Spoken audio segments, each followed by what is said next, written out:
Greetings, Talvar, and welcome to another episode reviewing the World Championships of Warhammer. So as you can see, the first episode that I released was talking about the Count detachment and how it's represented by two amazing generals, which is Stephen Salazar and Bossini, Durante Glinicia Bossini. Your full name always confuses me. I don't know which one to go with, but hey-ho. That was an amazing kind of run-through of their performance, what they went up against, and how they were able to pull a 62.5% win rate at one of the hardest events in the world.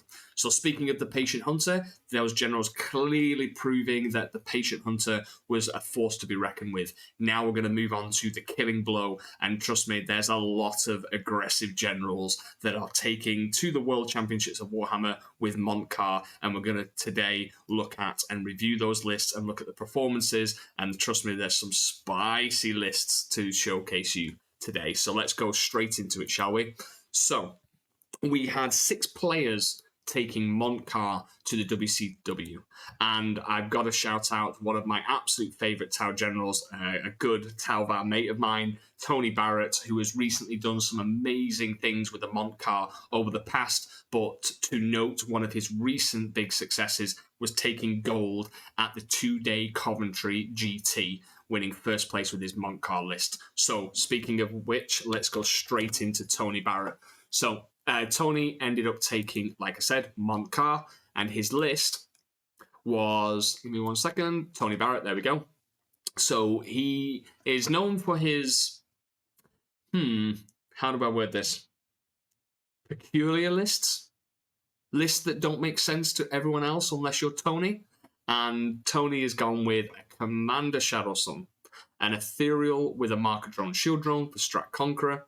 The enhancement of Strat Conqueror is amazing because it allows you to pick an objective whilst that character is on the battlefield, aka not in Strat Reserves or dead.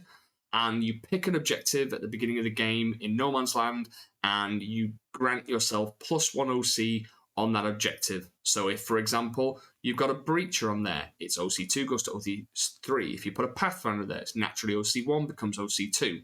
And so there are a couple of clever picks in his list that can really make use out of this enhancement, and it's very good for either holding your own primary or denying your opponents their expansion.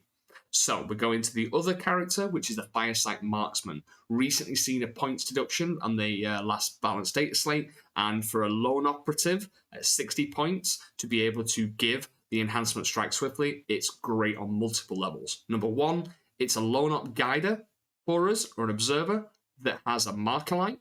And secondly, because he's lone op, you can't interact with it, so it can force your opponent to either have to come out to deal with it or give you just a free guide all of the time without ever dying in return.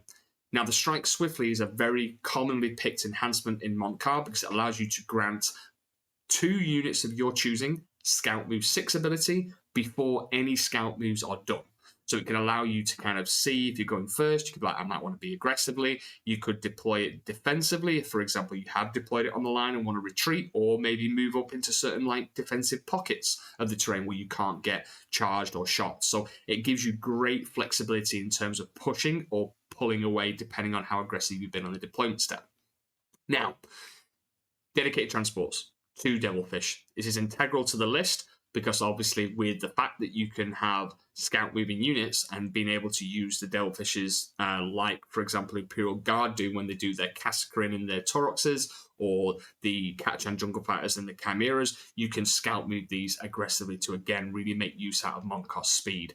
So he's gone with 2 Devilfish, Accelerated Burst Cannon, 2 Seekers, Smart Missile Systems to help with the indirect.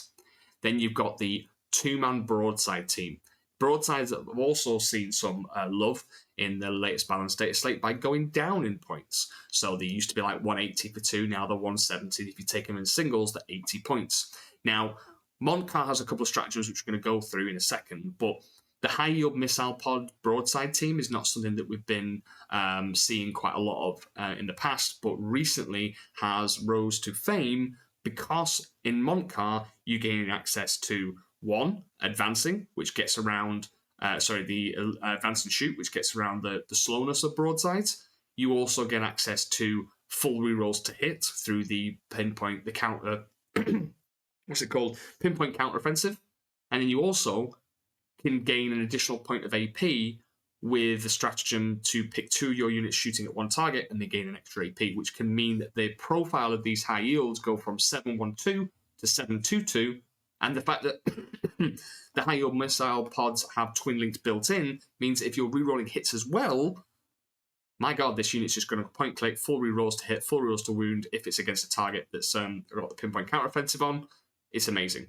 And then he's armed with the weapon support system to ignore modifiers to help in certain matchups like AdMech or World Eaters. If, for example, something surges into you, they can just point click delete. And then it's obviously got the missile drones, the smart missile systems as well. So more missiles built into one unit for 170 points. Pretty good. 2 ghost kills. Really good here because Mont'ka wants to force the enemy to you so that you can then hit them with as many guns that you can throw at them, whilst also being able to benefit from Strat Conqueror if they were used defensively to put 2 ghost skills on your expansion to say to your opponent, you ain't getting here. And the ghost skills OC3 can suddenly be on OC4 each, that's OC8 on an objective, but ghost skills can be used in such a way where you actually physically block the opponent from getting onto the objective, and ghost skills are known for their durability, and people kind of look at them and go, I don't like dealing with ghost kills. People hate them and they either ignore them or they try and rush to kill them, which obviously if you do that in Mont'ka, you're going to get hit by the rest of the guns that Tony brings to bear. Now, the other thing as well is that arguably people say that ghost kills don't have a lot of output. And to some extent that is true, but with Mont'ka having access to 4 rerolls, lethals can really spike the damage that can be put out from a ghost kill. And on top of that, they can actually be used aggressively as well with the advance and shoot, with the assault for the first 3 turns. The rest of the list, this is where people are like, I don't understand this list. Crew Carnivores, we get it. Sticky objectives, Scout Move 7, annoyance, chaff, clearing piece, screening piece, you name it, it does things. The Crew Hounds, OC0. People might look at that and think the Crew Hounds are just a cheap screen. They're not. They're very integral to how this list works, for multiple reasons. Number one, they have OC0, but if they happen to be on the Strat Conqueror objective, whether that be the objective that you're trying to secure, aka your expansion, they become OC1 each rather than OC0, because Strat Conqueror applies the +1 OC to them. And remember that the Strat Conqueror also works regardless of you being battle shocked, because you battle shock get reduced to 0, but then you apply the +1 to it. So the Crew Hounds can either hold your expansion, but if you choose the Strat Conqueror to be on your opponent's expansion objective, imagine for 40 points, you just go yeet, 5 hounds. The opponent's got 5 scouts on there. Well, what's the OC of your 5 scouts, sir? OC1 each. So you've got a total of 5 OC on there. Okay, here's 5 hounds at 40 points, and that's OC5. Therefore, I can test your objective. So this inclusion of the Strat Conqueror and the Crew Hounds is very key here to the way that this list works. Cheap, affordable unit that can do actions on that objective, or deny, depending on how he wants to use them. Then you've got this package here. So people understand the 2 Crew Tox Riders now. You know, it's a 60-point cheap unit with toughness 6, 5 wounds per model. So it's a 10 wound split over 2 models at toughness 6. Arguably annoying to deal with from your opponent's perspective because they can't combat you with JPIs to kill you, and they can't shoot you really optimally because it's toughness 6 and 5 wounds per model. So it forces a bad trait for your opponent. But this is the part where people are like, why? It's not auxiliary. Why are you taking 6 rampages? Now, hats off to Tony here, because I've been talking about this for a while and seem to be too much in love with my 21 suits to start to experiment and play around with. I've played around with auxiliary CAD, but he will never go back to a towel list that just only activates in the shooting phase and the movement phase. Having something that can interact in the combat phase is massive. So he's taken 6 rampages to be able to do that. And there's a couple of clever little things that I'm not going to spoil his tactics because I just don't want to give it away for free. I'm not even going to do it on my own Discord because this is Tony's tech. So there's some clever things that he does with heroic intervention and various things that he can do with having some sort of combat presence. Pathfinder team ×3, 2 with Grav and 1 Recon, and then 2 Riptides and a Vespid team. So quite a solid list. And he's obviously done very well. Now, I'm going to try to keep this video as close as to half an hour mark as possible, but there's a lot of Mont'ka lists to review. So what we're going to do is we're going to go through the other lists, and I'm only going to pick 2 to go through the pairings. So we're going to go straight on to another list, which is Jordan Knack.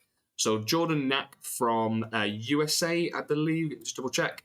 Yeah, Jordan Knack from the USA. Tony Barrett's from England.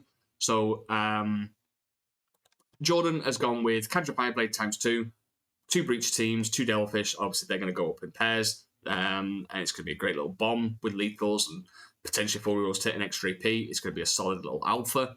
You've got a finite team with missiles to go with, obviously, nothing, because he's just gone with a solo unit of fire knives. Yep. A Hammerhead gunship ×2, 1 with Ion, 1 with Rail. Crew Carnival Squad, Pathfinder team, single Piranha, 2 Riptides, 2 Sky Rays, 3 Stealth. So, combined arms approach, I like it. Very similar to how Guard played. The fire knives are self-sufficient, so you don't need a commander. I get that. You go with the cadres to give your breaches an extra punch, and so obviously this is kind of work for you. Often than not, I find that with Mont'ka, we can get trapped into this habit of taking all of the guns, like 2 Iron Hammerheads, Drip Riptide, etc., etc., etc. And I think we lose a little bit of the board presence by doing so. So what Jordan's done here is he's given himself maximum reach with these infantry that can go and send. He's got the fire knives team that can act independently. Got the Pathfinders, got the Piranha, got the Riptides, got the Sky Rays to cover firing lanes. He's gone for that combined arms approach. So I like it, and he's clearly done very well, and we'll get onto that later on. So then we're going to go over to another player from the USA, I believe. So Morgan Timpy has ran, let's have a look at his list. Enforcer Commander with Strat Conqueror, 4 missiles, 2 gun drones, and another one with Exemplar of Mont'ka, 4 missiles. Fire Knight team ×2 to obviously go with the respective Enforcer Commanders. A single Ghost Kill. A Crew Carnival Squad. A 5-man Crew Hounds, again to do similar sort of things that I mentioned in Tony's list. Pathfinder team with Recon. You've got 1, 2, 3 Riptides, 2 Sky Rays, 2 Stealth, 3 Stealth, and 2 Vespid teams. So uppy downy scoring with Vespids. They can contribute to being killed to then grant the pinpoint counteroffenses for 4 rerolls, because that stratagem says excluding Crute, doesn't mention anything about Vespid. So you're able to kind of like screen him out, use the Vespid, let the Vespid die, proc that stratagem. So again, similar sort of approach, combined Rs, but more of the emphasis on the deep striking units with the commanders. Not gone for the strike swiftly. That's something to note. Then we've got another list. That was the one why have I got his list up twice? Apparently I just got it twice. Let me just double check. 1, 2, 3, 4, 5. Okay, so I'm missing a list. I'll go through it in a second. Tony Barrett, Morgan. I'm going to go with Roger, Boira. He's gone with Cadre Fireblade with Strike Swiftly, Farsight, Darkstrider. So Darkstrider being a really interesting pick here, probably taken in response to maybe considering this Shadow Mark, uppy downy, blocking out 12, that kind of thing. And Farsight for obviously the reduction in stratagem, which it can become very useful with Mont'ka, and obviously Strike Swiftly on a Cadre Fireblade. Breacher team, 1 Devilfish, Ghost Keel, 2 Iron Cannon Hammerheads, Crew Carnival, single Pathfinder with Recon, 2 Piranhas, 3 Riptides, Sky Ray, 2 Stealth. So, thank you, Roger. Clearly doing the Grundy maneuver. Darkstrider goes in Devilfish alone. Scout moves the Devilfish 7 inches. Recon Pathfinder team, infiltrate, scout move back, go into Devilfish. And then obviously the Cadre with the Strike Swiftly, with the Breaches, grant 2 units Strike Swiftly. And then obviously when the Pathfinders get out of the Devilfish, the Breaches can go in. So I like it straight away. I spotted it and I was like, yeah, boy. So well done. Nice list. I like it. And then we go on to another list. So Hayden from Australia, Hayden Walduck, has taken, I'm not reading out his list name, I can't. I don't want to get cancelled. Ethereal, Strat Conqueror. So again, CP generation is important for Mont'ka, so you've got plenty of stratagems that you want to use, whether it be the Auto Advance 6, whether it be the extra AP, so on and so forth. So having that additional CP suddenly come up can be quite big for Mont'ka. Then you've got broadsides. So you've got a 2-man unit with the Rails, Seekers, Missile Drones, and no weapon support system. So SMS, Seekers, Missile Drones, no ignoring modifiers, probably because they're banking on 1, not having to deal with stealth, but also can get around that with full rerolls to hit. Just wanting to have the extra indirect. I don't hate it. Then you've got the 3-man broadside team with all the missiles, and they have gone with a weapon support system, which makes sense for Mont'ka. That unit is putting out a disgusting amount of output and can just one-tap a 20-man berserk unit with the right stratagems, extra AP, and full rerolls to hit and twin lengths. It's insane. 2 go skills, very similar to Tony, just to play shenanigans around expansion or be aggressive. Carnival Squad for Sticky, Pathfinder team ×3, Grav, Recon, so 2-2 to charge, and 1 unit for infiltration, and they all have scouts. A single Riptide, 3 Sky Rays, 1, 2, 2 stealth, and 1 Vespid. So heavier on the anti-tank with the Sky Rays. I think they can really shine in Mont'ka because they're twin linked as well. But with 4 rerolls to hit, you can suddenly be rerolling hits, rerolling wounds, and you've got a free reroll to hit. In the early stages when you don't have 4 rerolls to hit, it can obviously come in clutch if you roll a 2, and you got the stealths to grant them reroll 1s to hit as well. So nice little combo there. Not gone for any of the deep striking shenanigans with the Crisis, but really kind of banked in on the broadsides, which will become pretty good on GW layouts. So then that means I've missed 1 person off, and that's the person I've missed off. Apologies. Last but definitely not least, let's have a look at Trent's list. So Trent.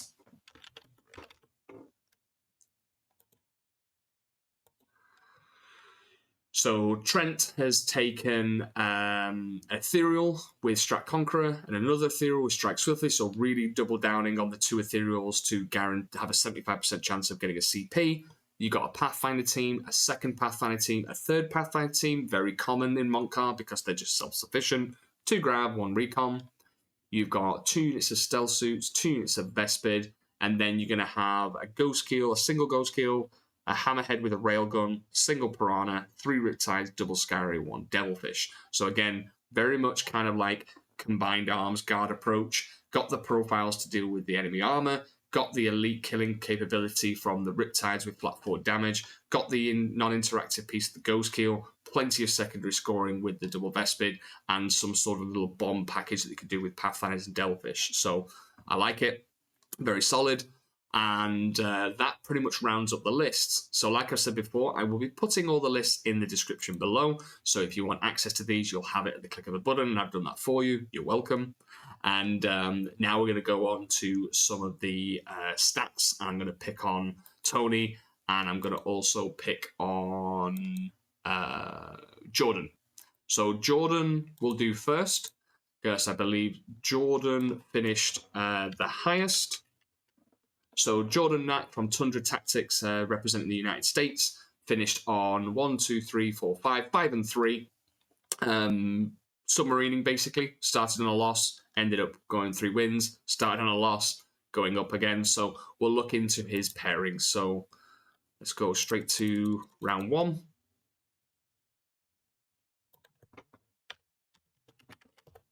And I'd like to apologise to certain players that I've not chosen to go through this. It's not because I don't want to review a performance. It's because I don't want this video going on for hours. So please forgive me if I've not chosen you. Cool. So Jordan gets his first pairing. He's going against Christian from Germany with Chaos Knights. So a 74-96 loss. The list that he goes in, like Infernal Lance, a little bit annoying to deal with. The despoiler cannons, the double despoiler Gatling can be horrendous because it's they can do like the sustained, lethal, damage 2s, and if you don't have the correct CP, I know in Mont'ka you can do -1 damage for 2 CP, but if you don't have that, whatever these Night Despoilers are going to shoot, they can kill a Riptide easily. So again, a little bit tricky, and there's many ways of them interacting with, like making you take battle shock tests. So it's gone 3 triple Night Despoiler, which is common. 1, 2, 3 carnivores, 2 stalkers, plague bearers, so sticky objectives and sticking. So a little bit too much chunk to deal with. And obviously, if you look at Jordan's list, it's gone with the breachers, it's got the fire knives, it's got the railgun, iron cannon, but it's not got the broadsides, it's got the sky rays, it's got the riptides. But again, it can just be a bit too much to handle on a threat overload. So there's lots of things that could go Christian's Way versus Jordan, and maybe it was just the case that Chaos Knights went first. So going into his round 2, Jordan pulls it back and goes into Admech, which is a very good win, because Admech are one of the rising stars of the meta currently, and he beats the Halo Screed, which is quite fast, so it's kind of doing a similar sort of thing as Mont'ka. I think obviously your Breacher team probably came in super handy here, being able to hunt down their battle line units and just jail the jailer. And obviously the Catfront Breachers, yes, they're very, very spicy. And he's only got 1 unit of 3 Iron Strider Ballistari, but you're able to deal with his infantry. You've obviously, saying that, you've obviously clearly had to work for your victory here. And a solid win that was at 79.55. So impressive, mate. And let's go on to your round 3. So round 3, you end up going into Drukhari, 79-69. So again, close game. Could have been anyone's game. And usually when a game's between like 10, 15 points, there's usually some sort of decision or some sort of like role or mission that can heavily play into this. And you've gone versus the typical Reaper's Wager. It'll have lots of stuff, lots of trash, venoms, lots of transports, Chronos, Hellions, and they're scary. But he's gone with 2 5-mans rather than a big 10-man.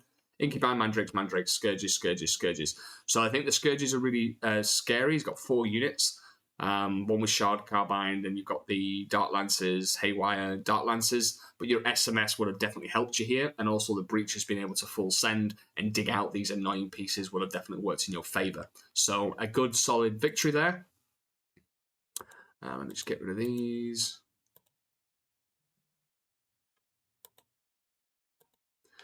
So then going into your round 4, you win versus Eldari. Now, I assume it's going to be your typical, it's Warhost, okay. Eldrad, Pioagan, Janezar, Lycus, Morgan Ra, Solitaire, Void Reavers, Corsair Void Reavers, Wave Serpent, Reapers, Falcon, Fire Dragons, Banshees, Striking Scorpions, Hawks, Spiders.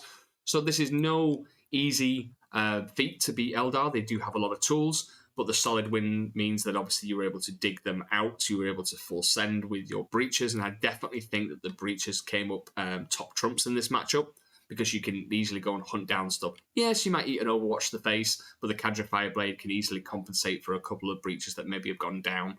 And Breachers are pretty good because you'll have -1 to wound, which does help when they're flamering you with Strength 4. So good victory against Eldar. Good to see. Teaching those pointy ears who's boss. I love it. And then you go into Admech, Justin Moore. So again, 85-75 loss. Close game. Halo Creed again. Halo Screed. So let me see. More Iron Striders, Skystalkers, Infiltrators, Rustalkers, and then Dragoons. So they got the combat and they can chase you down with the extra movement, advance and charge, that kind of stuff. So tight game, but a loss to the Admech here. Then you've got another game, and this is where I tip my hat off to you, sir. You have beaten a very, very, very good player called Ben Jones from England.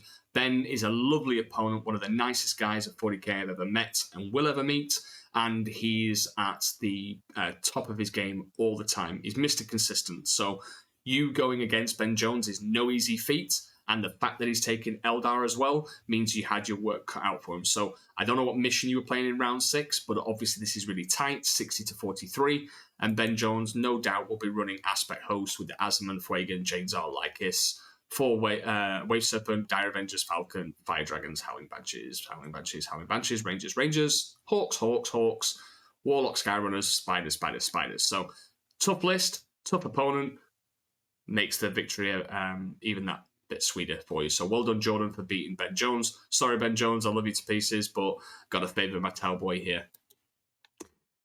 Round 7, then you go into Adeptus Sororitas, and Adeptus Sororitas, you're going against Hallowed Martyrs. It's just going to be Sisters for Days, Emmulators, Castigators, Sacrosanct, Dominions, Retributors, pretty much, and the Novitiate for Infiltration. So that would have been an important role. Your score was 161, so clearly showing fast gun, good gun, and because obviously it wasn't Bringers of Flame, you were able to always get the engagements that you need, and obviously those breachers and the cadres will have come in clutch in this matchup as well. And then finally, your round 8. So you are looking to go against Admech again. And Richard Grint, I've definitely heard this name. Very good player. And you've lost against Admech again. And I imagine it's going to be low luck, Halo Screed Battle Clay. So performing very, very well, and Admech are in a fantastic place. So unfortunately, you've just been Admex throughout your event, but none other than what I would say about your run is that you've gone against some absolute killers, and you finished very well in terms of your placings. So you should be extremely proud and well done for taking a list that is not quite, should we say, the go-to list. You've really leaned in on the breaches and the infantry spam, and I tip my hat off to you. Well done. And then finally, we're going to look at my man, Tony Barrett, who finished 60th, very close to you, Jordan. And Tony ended up starting his run. Let's have a look. Going into a Tau Mirror. So going against David Clark. David Clark, I believe, was running Auxiliary CAD. Yes, and I'll get onto his list in his own section. But you ended up pulling a impressive win versus Auxiliary, and I think Mont'ka is a natural predator of Auxiliary because you just hunt down the Auxiliary pieces and you don't care about Lone Up 18 because you go fast gun, good gun. And you have Rampages, he has Rampages. His Rampages are better, but again, you're going to have this kind of weird Spider-Man meme of Rampages versus Rampages. So, well done on round 1. Going into round 2, you end up going into Space Wolves from Dan Bruce from Canada. And his Space Wolf list is a Gladius Task Force, arguably the best detachment to take Space Wolves in because it gives you more utility.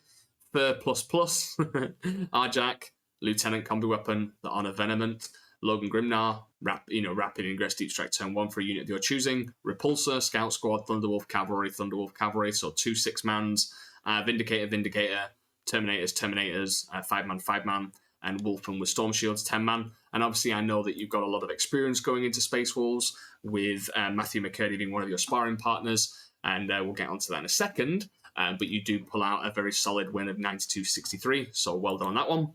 Going into your round 3, you then are up against the bad boy on the block, Admech. Now, Admech are really annoying. You've not gone for the traditional Tau list with more guns, so I can see this being quite a problem. It is Halo Screed, again, a very popular detachment. It's got all the tools, probably very similar in terms of the archetypes that we've been going through recently. The Iron-Sided Ballistari, the 3 units of 2, rather than 2 units of 3. Infiltrators, Skystalkers, Infiltrators, Ruststalkers, and then Scorpus Disintegrators for that long-range fire support. You do keep it as close as you can, finishing on the Chad number of 69, so well done, but I'm sad to hear about the loss there, but it does not surprise me. Admech is quite a predator. Then you bounce it back, and you're going into round 4, and you get the 100-73 versus Matthias Murr from Germany with Blood Angels. His Blood Angels is your Liberator Assault group, so it's going to be captains, Death Company captains, Lamartis, lieutenants, Sanguinor, JPIs, I assume. You've got Assault Intercessors, Impulsor, JPIs, Death Company, Gladiator Lancer, Sangard, Scout Squad, Caladius. So not heavy on MSU, but still got some punch, and that doesn't surprise me because you've probably got a lot of practice into Blood Angels because they're quite popular in the UK. Then going into round 5. Now, I did mention one of your sparring partners, Matthew McCurdy. I've had the pleasure of going against Matthew McCurdy back in the day when me and Nas were made into a meme versus the space puppy, the man, the myth, the legend, Matthew McCurdy. A very, very good player. Like, if there's a dude that plays Space Wolves well, he's one of them, right? So you end up being playing into a teammate, yeah, because he's not just your sparring partner, you represent Warlords of Warshaw, and you've gone all that way to Atlanta to play each other. I mean, it just proves that you're both really good at 40k, right? And you both got to round 5 and you're both playing each other. So you pull out the good 100, 89, and Thick and Furry is Matthew McCurdy's list. Again, faction specialist, there's no inefficiencies to his list. Arjak, Bjorn, Librarian and Phobos Armor, Lieutenant Combi Weapon, Logan Grimnar, Inceptor Squad, Infiltrator. The Librarian go with the Infiltrator to make him lone up. Scout Squad, Thunderwolf Cavalry, a 6-man, a 3-man, 2 6-mans, 1 3, Terminators. And actually, Matthew McCurdy played into Vic VJ on the 2-day Super Major at Coventry. And that was one hell of a game versus Vic VJ, another giant on the scene. And that was a really close game. So no easy feat to beat Matthew, but well done on pulling out the victory. Then we go into your round 6, and you end up going into Necrons, Timothy Grant from the United States. And that's a 71-59 loss. Now, Awakened Dynasty, let me see. Illuminus Osiris, Oracle the Silent King, Command Barge, Hexmark, Royal Warden, 20 Warriors, Crypto Thralls, Death Marks, Blade One, Ophidians, Connected Reanimate, Doomsday, Ghost Ark. I can understand why this is a little bit of a troublesome matchup, because those 20 warriors just do not die. I know you've got guns, but I think that this matchup is very volatile, and I probably would guess that it has something to do with the mission and the layout that you ended up playing on. But it would be really interesting, Tony, if you could provide some insight in either the comments below or DM me as to what contributed to this loss. But I can definitely see some red flags in terms of why this is quite a difficult matchup for Mont'ka. And I found that Necrons Awakened Dynasty can have some problematic pieces, even for my Ret Carder. And then we're going into round 7. Okay, cool. So I mentioned this obviously on the opposite. Steven Salazar, you end up going into a mirror. So Kion versus Mont'ka, and I would imagine, like I said in the other video, maybe you went first and got first defender roll and just went full send. You only allowed Steven to score 5 points, you monster, but I imagine that's because you just went full send. Then we go on to your final round 8, and oh look, Jokel Johansson. So Jokel, a really good player from Iceland, and he's no stranger to the tournament scene. We see him a lot in the UK.